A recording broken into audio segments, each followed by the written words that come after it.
You ask Tiger to solve. This deals with linear equations with one unknown. The final result is b equals -3. Let's solve it step by step. Swap sides. Group all constants on the right side of the equation.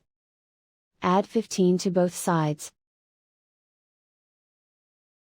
Simplify the arithmetic.